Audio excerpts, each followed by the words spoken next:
Bueno, hoy tenemos nuestra cuarta lección de el curso Pecados Respetables. La semana pasada nosotros estuvimos estudiando el remedio contra el pecado.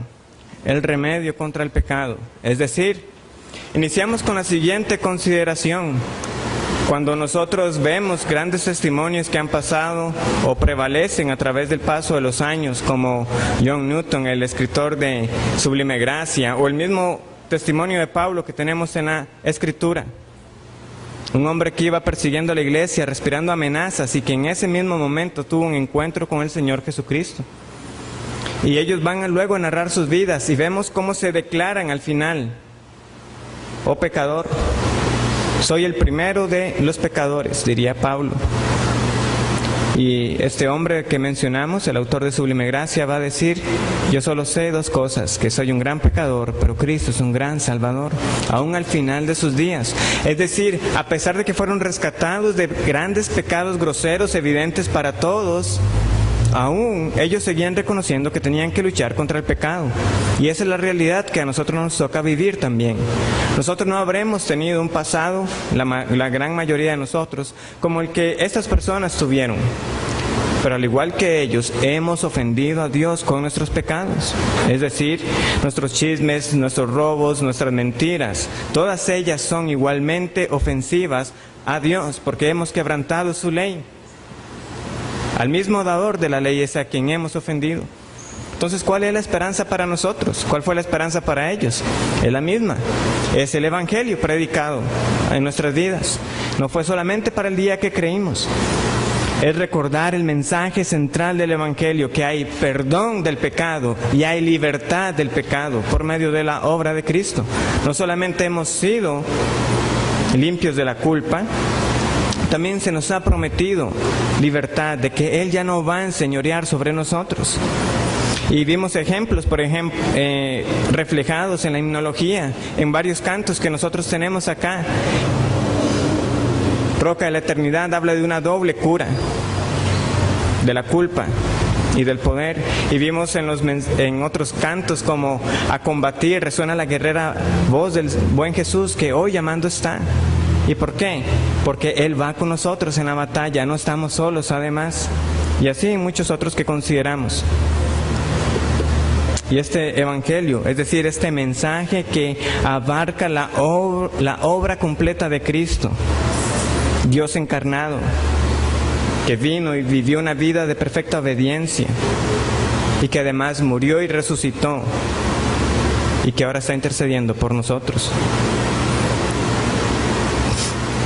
Entonces vemos las dos implicaciones, y nosotros estuvimos considerando la semana pasada la primera, el perdón, es decir, ya no hay más culpa.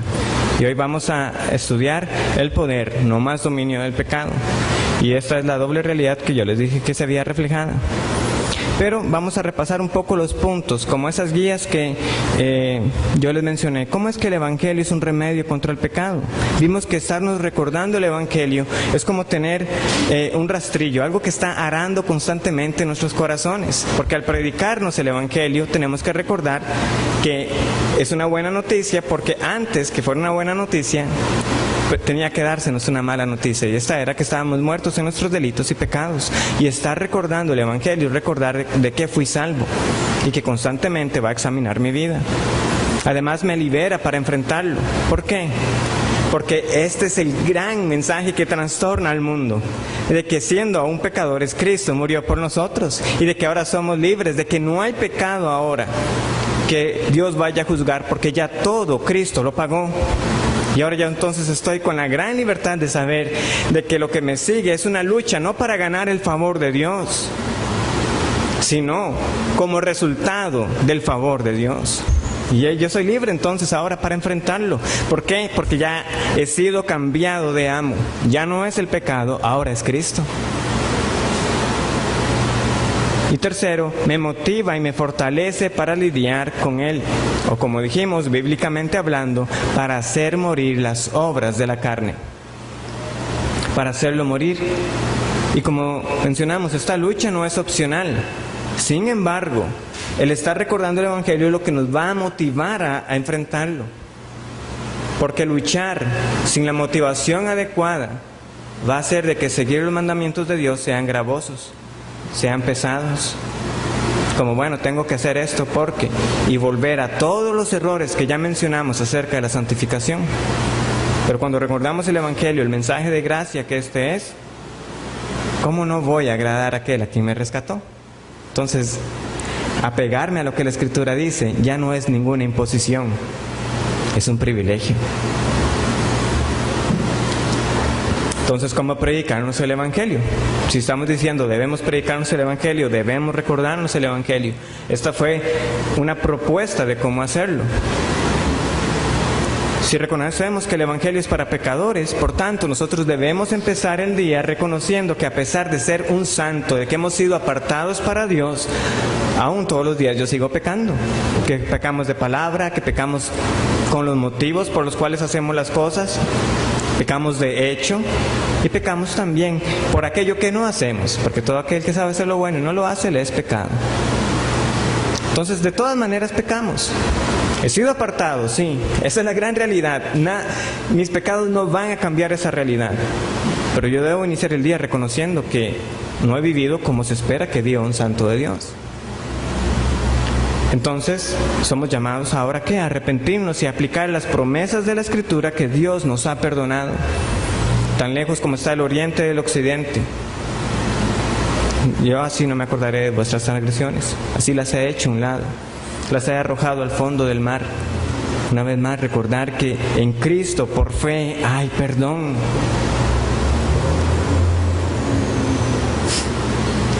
Y en tercer lugar, aplicamos las Escrituras que además del perdón nos recuerdan que nuestra buena relación con Dios tiene su base únicamente por la justicia obrada por Cristo.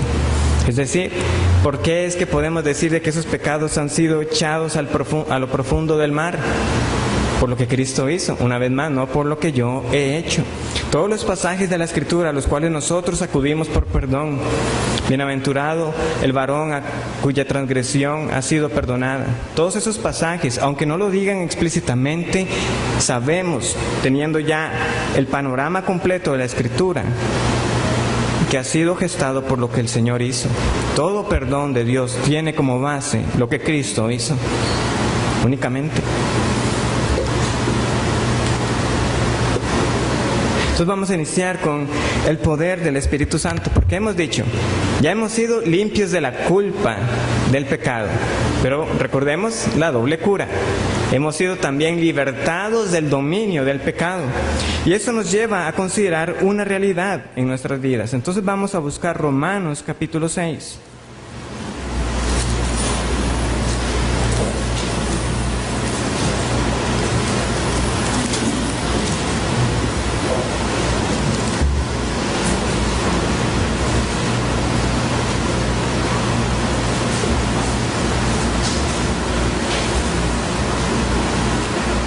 Leamos el versículo 2. Romanos 6:2 dice, en ninguna manera. Esta es la respuesta a la pregunta del versículo 1. ¿Perseveraremos en el pecado para que la gracia abunde? En ninguna manera. Esa es la respuesta. Porque los que hemos muerto al pecado, ¿cómo viviremos aún en él? Esta es una declaración.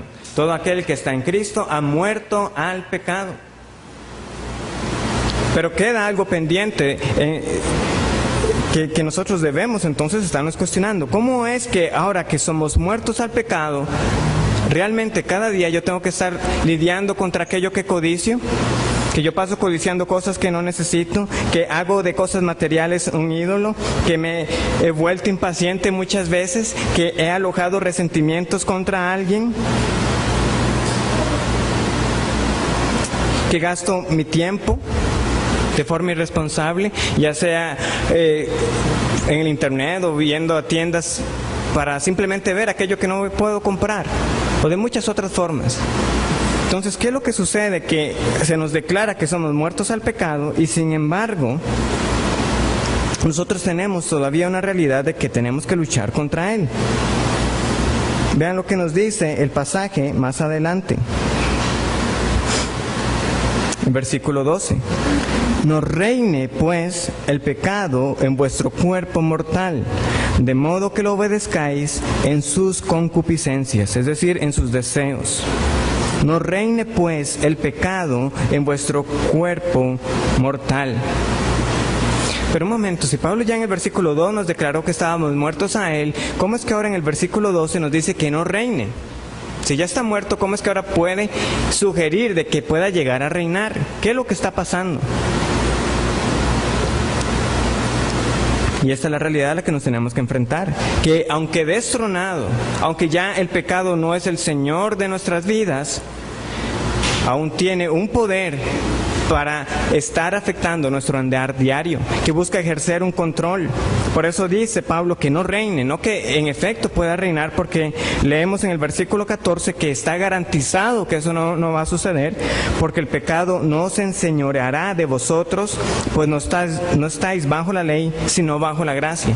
Eso no va a pasar, pero el pecado va a estar luchando por tratar de retomar ese lugar. Y nosotros no debemos darle tregua. Pero él no va a perder ocasión, como el que estuvo antes reinando. Está tratando de hacer un boicot, está tratando de hacer un golpe de estado de nuevo. Por eso las advertencias que nosotros vemos en el Antiguo Testamento son tan pertinentes para nuestros días. Es decir, aunque ya no somos ese Israel que tenía que ir a conquistar pueblos, el Señor dio una clara indicación de por qué tenían que vencer a los pueblos que estaban en las tierras que ellos iban a ocupar. Busquemos, por ejemplo, Números, capítulo 33.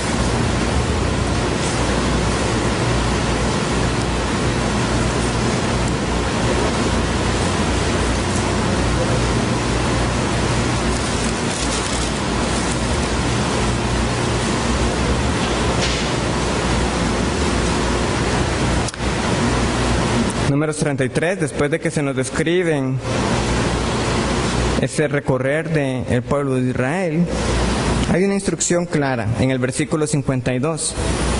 Números 33, 52. Echaréis de delante de vosotros a todos los moradores del país y destruiréis todos sus ídolos de piedra y todas sus imágenes de fundición y destruiréis todos sus lugares altos. Ahora, ¿por qué? Dice uno. ¿Para qué es que viene esa instrucción? Versículo 55. Y si no echareis a los moradores del país de delante de vosotros, sucederá que los que dejareis de ellos serán por aguijones en vuestros ojos y por espinas en vuestros costados, y os afligirán sobre la tierra en que vosotros habitaréis o habitareis. Eso es lo que iba a suceder. Y nosotros sabemos qué fue lo que llegó a pasar. Había otra advertencia adicional. No era solamente que ellos iban a ser como una incomodidad. Deuteronomio capítulo 7. No era que iban solamente a estar siendo como esos aguijones que se nos describen. Dejarlos con vida era también exponerse a desviar su corazón. Deuteronomio capítulo 7, versículos del 1 al 4. Cuando Jehová tu Dios te haya introducido en la tierra en la cual entrarás para tomarla, y haya echado de delante de ti a muchas naciones, al Eteo, al Gereseo, al Amorreo, al Cananeo, al Fereceo, al Heveo y al Jebuseo, 7 naciones mayores y más poderosas que tú, y Jehová tu Dios las haya entregado de delante de ti, y las hayas derrotado, las destruirás del todo. No harás con ellas alianza, ni tendrás de ella misericordia, y no emparentarás con ellas, no darás tu hija a su hijo, ni tomarás a su hija para tu hijo. ¿Por qué? Porque desviará a tu hijo de en pos de mí, y servirán a dioses ajenos, y el furor de Jehová se encenderá sobre vosotros, y te destruirá pronto. Vemos aquí la realidad. Eso no era algo que ellos podían vencer. Esas naciones eran mayores y más fuertes que tú, se nos dice, pero Jehová es quien da la victoria. Y nosotros podemos tener esa confianza de que así como Él dio la victoria contra esas naciones, también nos dará la victoria contra el pecado. Pero hay una responsabilidad a la que estamos llamados, y es de que no podemos descuidar esa victoria que Él da. ¿Cuál fue el triste resultado? Estas fueron las instrucciones dadas por Moisés. Cuando llegamos al libro de Jueces, Jueces capítulo 3, De los versículos al 1 al 6, algunos pueden ver un subtítulo que dice naciones que fueron dejadas para probar a Israel. Fue precisamente eso. No todas fueron destruidas totalmente. Cuando estudiamos el libro de Josué, con el pastor Eric, recordarán de que se nos dijo de que algunas de esas naciones fueron dejadas para sacarles tributo. Y ese no era lo que ellos estaban mandados a hacer, era destruirles. Pero dijeron, bueno, mejor sacarles dinero que destruirlos completamente. Y vean lo que pasa. Jueces capítulo 3. Estas pues son las naciones que dejó Jehová para probar con ellas a Israel, a todos aquellos que no habían conocido todas las guerras de Canaán, solamente para que el linaje de los hijos de Israel conociese la guerra, para que la enseñasen a los que antes no la habían conocido. Al principio ese es el propósito, es decir, ustedes también van a tener que saber lo que sus padres hicieron, luchar. Versículo 3. Los 5 príncipes de los filisteos, todos los cananeos, los sidonios y los heveos que habitaban en el monte Líbano, desde el monte de Baal Hermón hasta llegar a Amat.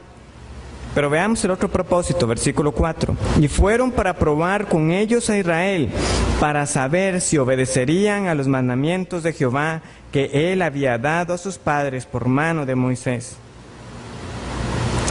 ¿Recuerdan qué fue el mandamiento? No tomarás tu hija para su hijo, ni tu hijo para... Versículo 5. Así los hijos de Israel habitaban entre los cananeos, heteos, amorreos, fereceos, heveos y jebuseos. Y tomaron de sus hijas por mujeres y dieron sus hijas a los hijos de ellos. Y no nos debe sorprender la última parte. Y sirvieron a sus dioses. No batallaron, no lucharon, se desviaron y fueron vencidos.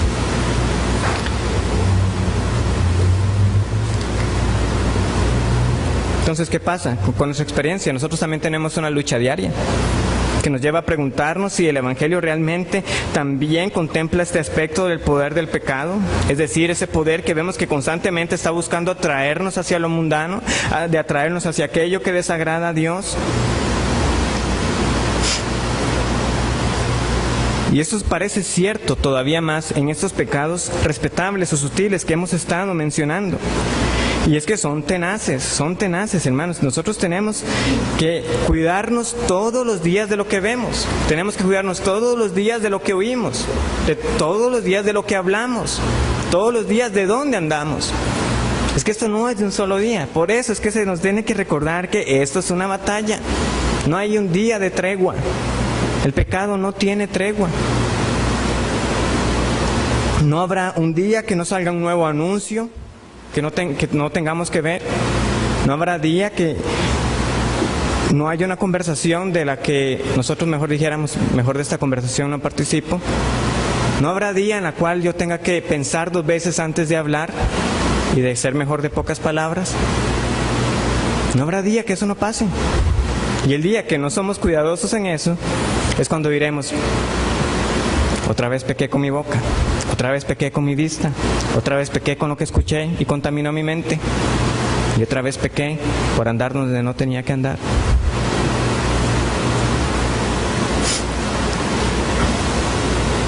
Por eso es que tenemos que conquistar hasta lo último.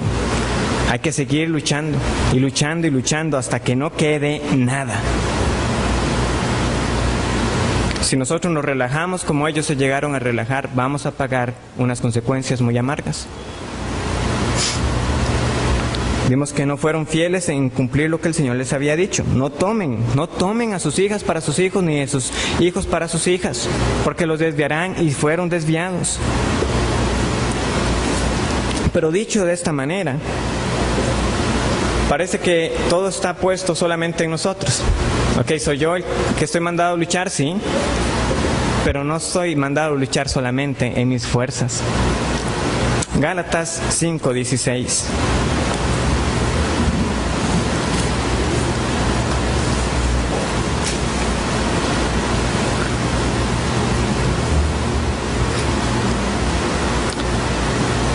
¿A quién nos ha dejado el Señor cuando Él se marchó? Os digo que os enviaré a alguien, al Espíritu Santo. ¿Y qué nos dice Pablo en Gálatas 5:16? Digo pues, andad en el Espíritu y no satisfagáis los deseos de la carne. Ahí está, nosotros no estamos mandados a ir a la lucha solos, a andar solos, no. Anden y no satisfagan para los deseos de la carne. Está bien, Pablo, es lo que tenemos que hacer. Y todos los días derrotados. No, andad en el Espíritu y no satisfagáis para los deseos de la carne. Andar en el Espíritu, entonces no vamos a proveer para este pecado que aún está ahí buscando cómo seguir reinando. Ahí está, cuando andamos en el Espíritu no vamos a estar satisfaciendo para los deseos de la carne. No estamos solos. Por eso es la confianza de todo aquel que ha creído en el Señor, de que no está en esto buscando cómo agradar a Dios solamente por sus propias fuerzas. De que hoy voy a leer la Biblia para impresionar a Dios, hoy voy a orar para impresionar a Dios. No, hoy voy a andar en el Espíritu para no satisfacer los deseos de la carne. Es eso. ¿Y qué es andar en el Espíritu? Bueno, una respuesta es esta. No es necesariamente las manifestaciones que muchos claman de lo que es tener la unción o la llenura del Espíritu Santo. Andar en el Espíritu es vivir bajo dominio, dominado, controlado por la influencia del Espíritu y en dependencia de Él. Eso es lo que básicamente significa. Cuando se nos dice sed llenos del Espíritu, es ser controlados por el Espíritu Santo. Eso es la llenura. Así es como se manifiesta. No es por medio de la manifestación de los dones extraordinarios. Ser lleno del Espíritu Santo es ser controlado por Él, es andar en Él. Sin embargo, esto introduce entonces la realidad. El mandamiento es para nosotros, andad. ¿Quién? Nosotros. Somos responsables de andar. Pero no podemos andar solos. Es decir, dependemos de quién, del Espíritu Santo, para efectuar la segunda parte, no satisfacer los deseos de la carne. El autor lo ha llamado el principio de la responsabilidad dependiente. Responsabilidad dependiente. ¿Qué quiere decir el principio de la responsabilidad dependiente?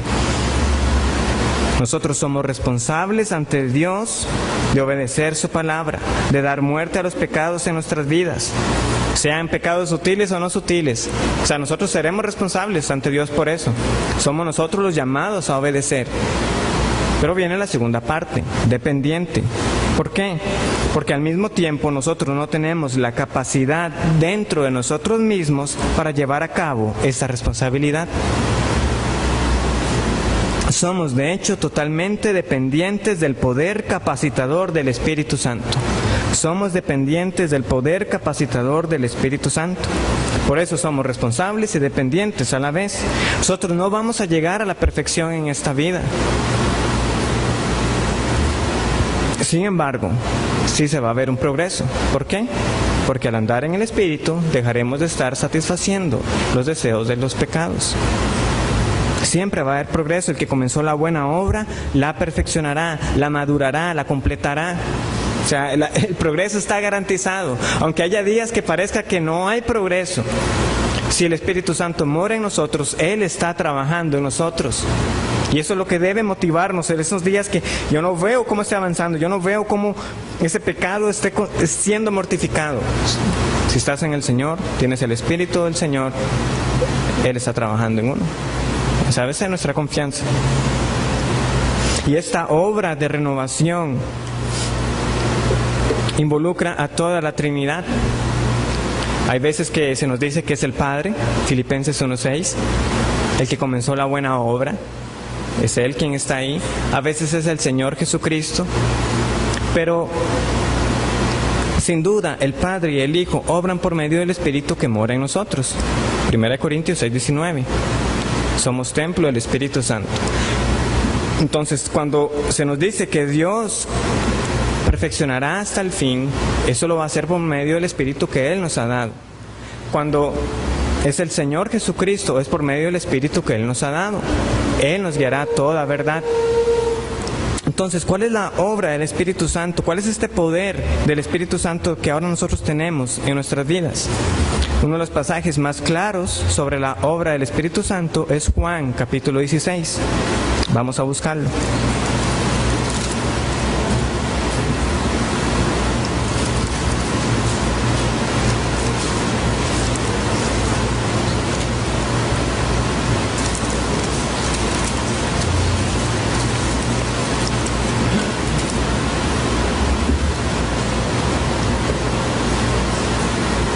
Juan 16, del 7 al 15.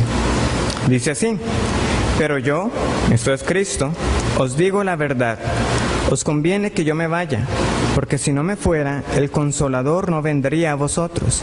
Mas si me fuere, os lo enviaré. Y cuando Él venga, convencerá al mundo de pecado, de justicia y de juicio. De pecado por cuanto no creen en mí, de justicia por cuanto voy al Padre y no me veréis más, y de juicio por cuanto el príncipe de este mundo ha sido ya juzgado. Aún tengo muchas cosas que deciros, pero ahora no las podéis sobrellevar. Pero cuando venga el Espíritu de verdad, Él os guiará a toda la verdad, porque no hablará por su propia cuenta, sino que hablará todo lo que oyere, y os hará saber las cosas que habrán de venir. Él me glorificará porque tomará de lo mío y os lo hará saber. Todo lo que tiene el Padre es mío, por eso dije que tomará de lo mío y os lo hará saber. En primer lugar, vemos que Él obra al traer convicción de pecado. Es decir, lo hemos leído en el versículo 8, cuando Él venga convencerá al mundo de pecado. Y eso no es solamente una vez más para el día que creímos en el Evangelio. El Espíritu Santo constantemente nos está convenciendo a nosotros de pecado. Cuando nosotros reconocemos un pecado, hermanos, eso es el Espíritu Santo diciéndonos: has pecado. Es Él trayendo convicción a nuestras conciencias, trabajando, mostrándonos cómo hemos ofendido al Señor. Él hará ver nuestro egoísmo, Él hará ver nuestra impaciencia, Él hará ver cómo estamos juzgando de forma pecaminosa a los demás. Es Él, es el Espíritu Santo y nadie más. También vemos que Él obra a través de las Escrituras. Dice el versículo 13 que Él nos guiará a toda la verdad. ¿Y cuál es toda la verdad? La que nosotros tenemos revelada en las Escrituras, que justamente Él inspiró. ¿Por qué? Porque toda la Escritura es inspirada por Dios. ¿A dónde más nos va a guiar el Espíritu Santo sino a la palabra de Dios?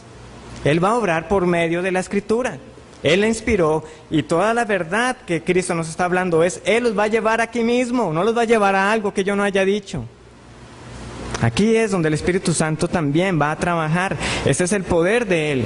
Y no una vez más, esto trae confianza para nosotros. Si yo he sido sellado, marcado con el Espíritu Santo, Él no me va a dejar apartarme hacia el error. Él me va a guiar siempre a la verdad.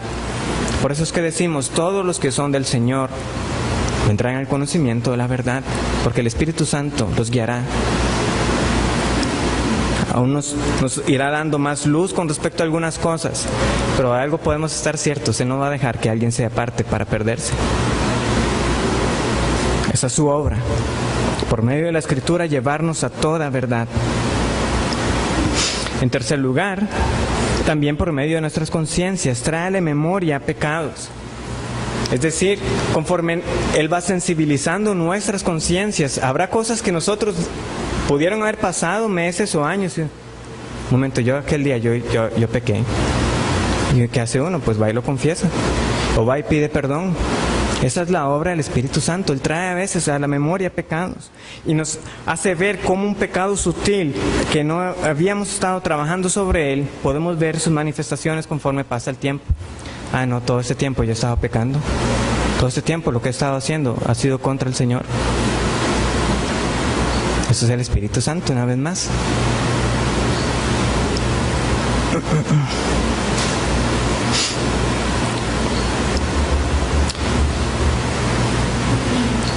Y esto es especialmente cierto con estos pecados que hemos tolerado. Porque hasta que Él no nos convenza de que en efecto hemos estado ofendiendo a Dios y que es igualmente grave lo que hemos estado haciendo, no vamos a luchar contra Él. Y es donde vamos a necesitar el poder del Espíritu Santo, porque al haber pasado tanto tiempo, de haber aceptado vivir con eso, tratar de ya de sacarlo de la vida, eso ya no se va a poder tan fácilmente. Eso no es solamente cuestión de voluntad, eso es obra del Espíritu que también esté ahí con uno. También, en cuarto lugar,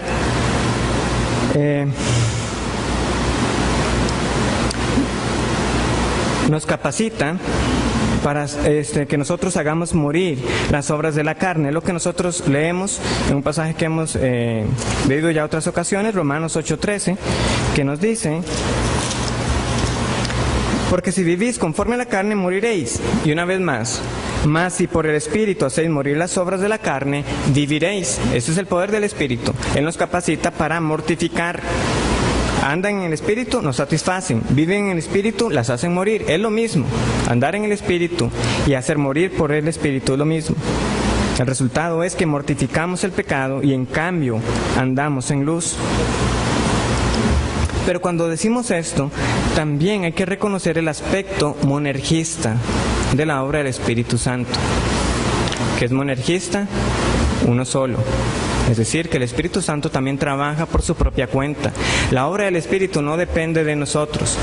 Él mismo, nosotros leemos en el mismo Romanos, que por ejemplo, Él intercede por nosotros con gemidos indecibles en nuestras oraciones. A eso no es nosotros por andar en el Espíritu, eso es Él. Es por su cuenta que el Espíritu Santo intercede, por ejemplo. Versículo 26 de ese capítulo, para que lo leamos. Y de igual manera el Espíritu nos ayuda en nuestra debilidad.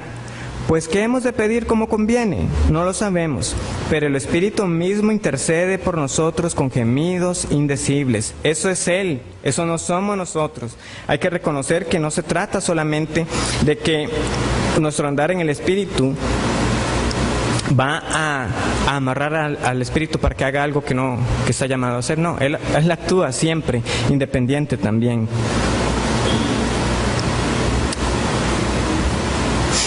Y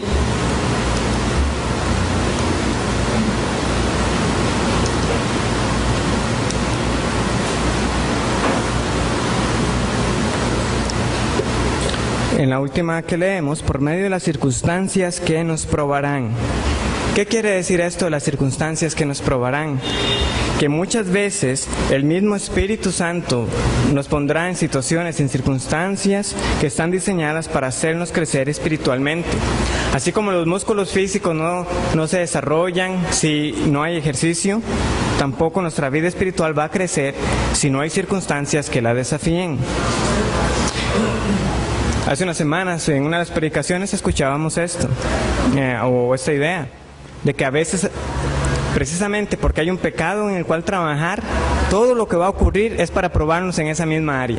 Es decir, si somos propensos a una ira pecaminosa, habrá circunstancias que van a desencadenar nuestro enojo. Si tendemos a juzgar a los demás, probablemente vamos a estar en un montón de situaciones donde vamos a estar probados a que yo juzgue a alguien. Que si nos ponemos ansiosos fácilmente, habrá oportunidades también para que nosotros trabajemos con el pecado de la ansiedad. Y precisamente muchas personas nos dirán, todavía no tengo la respuesta, y uno ya quiere saber la respuesta. Bueno, son circunstancias para probarnos en ese pecado de la ansiedad. De la impaciencia, por ejemplo, en estos días que he tenido que sacar algunos papeles respecto a pertinentes a lo de la boda, yo estaba como, iba a un lugar y decía, bueno, sí muchachos, espérese una hora y resto. Y yo como, está bien. Y entonces aprovechaba y según yo para ir a ganar tiempo, ir a sacar más papeles, me decían, trajo los timbres. Y yo, ¿cuáles timbres? Ya les había puesto, no, es que también necesita estos otros. Y yo, bueno, ya vengo, yo voy a ir a comprarlos. Era una carrera de un lado a otro. ¿Y esto qué es? El Señor probándonos en nuestra impaciencia. Yo ese día no sé cuántos lugares estuve y cuántos timbres terminé comprando. Y todo para que al final en los dos lugares nos dijeran, venga, por los papeles el día martes.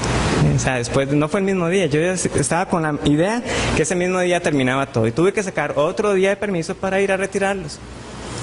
Pero definitivamente ya ese día era diferente, ya sabía dónde tenía que ir. Y ya con todo lo que había pasado ese día, bueno, vamos a descansar en el Señor y vamos a hacer las filas que corresponden hacer. No hay de otra. Y así cada uno, aunque pueda sonar jocoso, de verdad, no podemos pretender mortificar los pecados si no hay circunstancias que las prueben. Por eso es que Santiago dice, tened por sumo gozo cuando os halléis en diversas pruebas, porque la prueba de vuestra fe produce paciencia. Y esta paciencia, como habíamos aprendido, no se refiere solamente a esta paciencia del desesperarse, es una resistencia, el poder resistir las nuevas pruebas que vendrán. ¿Por qué? porque seguirán llegando circunstancias. Y de estas cosas pequeñas, vencer en lo pequeño nos irá capacitando para luego vencer en lo más grande.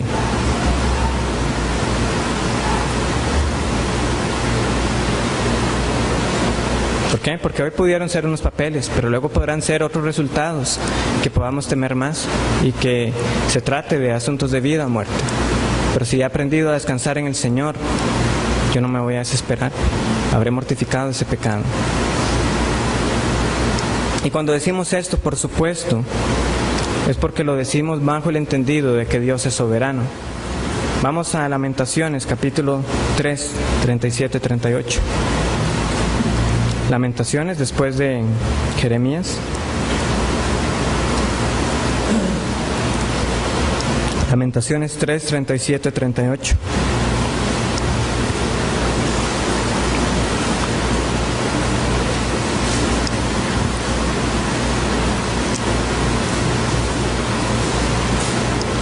¿Quién será aquel que diga que sucedió algo que el Señor no mandó?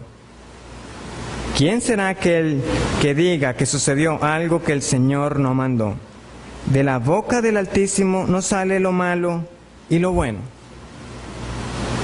Cada evento que ocurre, circunstancias adversas, el pecado en este mundo, y así como lo bueno que ocurre en nuestras vidas, tenemos la certeza de que Dios ha estado en control sobre todo eso.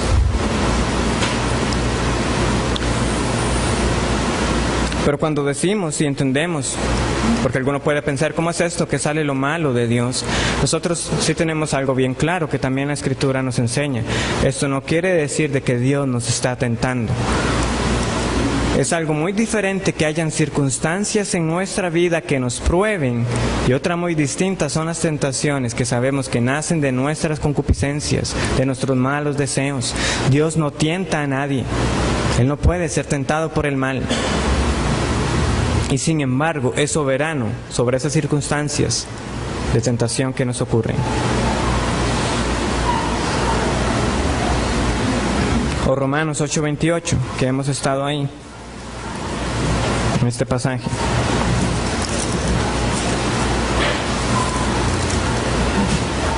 Probablemente uno de los versos más conocidos de esta epístola, y sabemos que a los que aman a Dios, todas las cosas les ayudan a bien, esto es, a los que conforme a su propósito son llamados. Y este es un versículo que nosotros abrazamos porque vemos en él que no importa la circunstancia que venga en nuestra vida, el Señor lo usará para bien. Así como José pudo decirle a sus hermanos, vosotros pensasteis mal contra mí, mas Dios lo encaminó a bien. Nosotros sabemos que a todos aquellos, como dice aquí, que aman a Dios, todo le ayudará bien. Pero no perdamos la perspectiva de cuál es el bien mayor que tiene en mente el autor. ¿Y cuál es? Versículo 29. Porque a los que antes conoció, también los predestinó para que fuesen hechos conformes a la imagen de su Hijo, para que Él sea el primogénito entre muchos hermanos. No solamente es la certeza que Dios va a obrar bien en medio de cada circunstancia que nos ocurra, por difícil que sea. Es que debemos tener en cuenta el cuadro mayor, que todo eso es para hacernos conformes a la imagen de su Hijo. Eso es. Cuando usted piense, ¿cuál es el bien? ¿Para qué es que Dios me está poniendo por medio de esa circunstancia? Para conformarte a la imagen de su Hijo. ¿Por qué es que? Para conformarte a la imagen de su Hijo.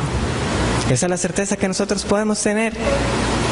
Porque no importa si esto significa perder los bienes materiales, personas que amamos, posición social, todo eso ayudará a un bien o al bien. ¿Y cuál es? Ser conformados a la imagen de su Hijo. Porque todo lo demás ya está garantizado. A estos que llamó, en última instancia, también serán glorificados juntamente con Él. ¿Amas a Dios? Pues ten la certeza de que si has sido llamado por Él, cuando Él venga también estarás con Él para ser glorificado. Pero entre tanto, para ser conformados a la imagen de su Hijo, hay que vencer toda cruel tentación, como dice el himno. Hay que aplastar los deseos de la carne. Hay que andar en el Espíritu Santo.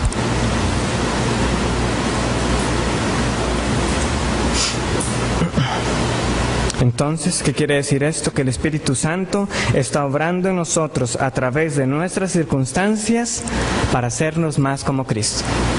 Que el Espíritu Santo está obrando a través de nuestras circunstancias para hacernos más como Cristo. Ese es el propósito.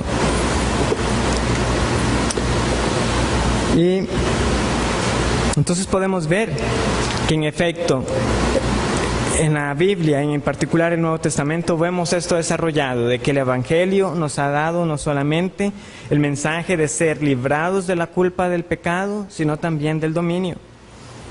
De que a través de la muerte expiatoria de Cristo en la cruz, no solamente mi culpa fue saldada, sino también el dominio del pecado, y que en cambio se nos ha dado el Espíritu Santo para nosotros andar con Él y hacer morir estas obras de la carne.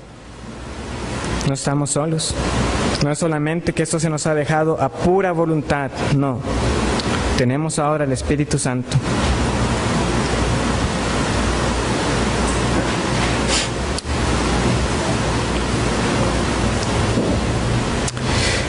En esta última diapositiva tenemos una guía para luchar contra el pecado. Ahí está el resumen, yo iré ampliando cada uno de ellos. Entonces, ¿cómo vamos a luchar contra el pecado? Los primeros 3 puntos ya los hemos visto en las clases pasadas, entonces solamente haré el repaso de unas ideas clave. En primer lugar, aplicar el Evangelio. Es lo que justamente iniciamos repasando esta mañana. Tenemos que recordar o reconocer que para luchar contra el pecado, esta lucha será hecha en el contexto del Evangelio.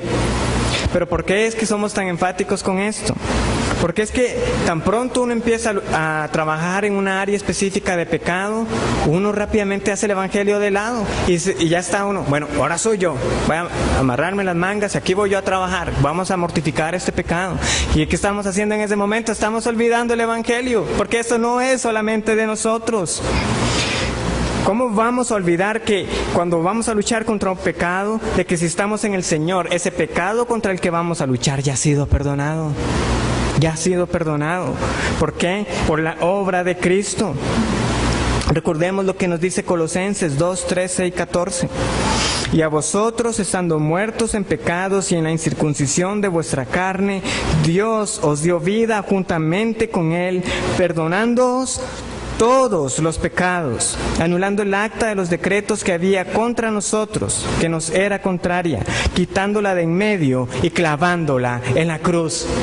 Ese pecado contra el que vamos a luchar, clavado, pagado. Vamos ahora a trabajar. Por eso tenemos que estarlo recordando. Esto no es para yo ganar el favor de Dios, esto es por el favor que Él ya obró en Cristo. Que Él ya nos ha acreditado a nuestro favor la justicia perfecta de Cristo. Y entonces estar recordando esto va a ser de la siguiente manera. Cada vez que recordemos o seamos enfrentados a un área en la cual estamos desobedeciendo, pues vamos a recordar la obediencia perfecta de Cristo. Yo he desobedecido a Dios, pero Cristo vivió una vida de perfecta obediencia, desde que nació hasta el día que llegó a morir en la cruz. Somos propensos a estar ansiosos. Cristo siempre confió de forma perfecta en el Padre, aún momentos antes de la cruz. No se haga mi voluntad, no sea como yo quiera, sino como tú quieres. Si fuera posible que pase esta copa de mí, pero no como yo quiero, sino como tú quieres. Cristo siempre confió perfectamente en la voluntad del Padre. Entonces, cuando estoy ansioso y veo que fallo en esa lucha, recordemos que Cristo ya venció también el pecado de la ansiedad. O por Él tenemos el perdón contra el pecado de la ansiedad. Tenemos problemas con el egoísmo. Jesús siempre fue uno que se dio a sí mismo. No siempre buscó su causa, sino que vino para servir. Tenemos o somos culpables de malas palabras, de chismes o de sarcasmos. Jesús siempre habló las palabras que eran adecuadas para cada ocasión y nunca devolvió mal por mal. Ni una sola vez pecó con la lengua. Hermanos, durante los 33 o casi 33 años aproximadamente que Cristo vivió en la tierra, Él siempre vivió una vida de perfecta obediencia. Y por eso es importante recordarnos el Evangelio. ¿Por qué? Porque esa justicia es la que nos ha sido puesta a nuestro favor.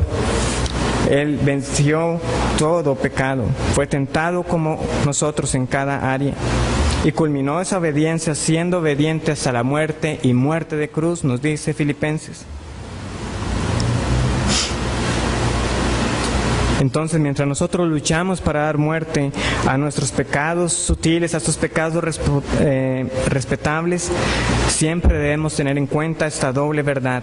Nuestros pecados son perdonados y nosotros somos aceptados como justos delante de Dios por lo que Él ha hecho. También tenemos que depender del Espíritu Santo. Es lo que hemos estado viendo esta mañana. Y una vez más, porque es que hay que ser insistentes. Porque en el momento que empezamos a decir voy a luchar contra este pecado, olvidamos que no estoy solo, que yo estoy andando en el Espíritu Santo. ¿Cómo funciona esto? Hermanos, es un misterio en el sentido de que no podemos explicar totalmente cómo es que el Espíritu Santo obra en nosotros. Pero hay una ilustración que él comparte que puede tal vez servirnos. Imaginémonos un electrodoméstico, una licuadora o lo que sea.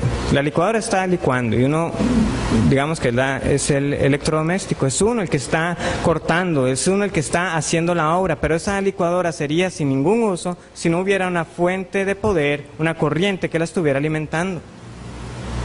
Así seríamos nosotros, somos nosotros los que tenemos que hacer, somos nosotros los responsables, pero si no es por el Espíritu no vamos a hacer nada.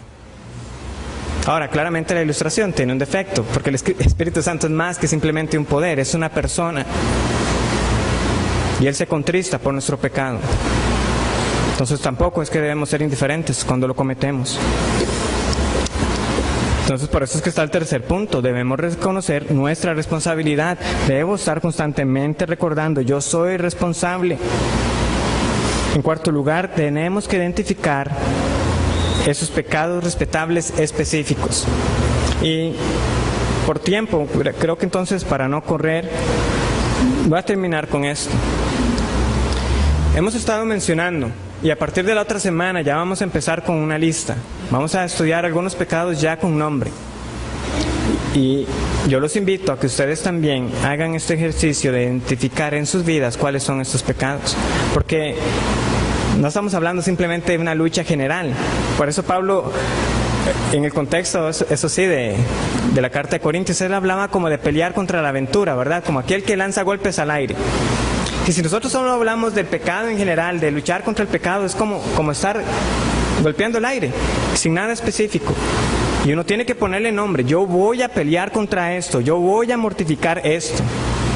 Si no los tenemos, hermano, nuestra lucha va a ser infructuosa. Y cuando vemos, hemos estado leyendo, hemos estado orando, pero no hemos estado orando por pecados particulares, no hemos estado leyendo para ver cómo vencer pecados particulares. Es decir, van a ser esfuerzos infructuosos. Que el Señor les bendiga. La otra semana terminamos esa parte de la lista y empezaremos ya con pecados específicos. Es tiempo del receso.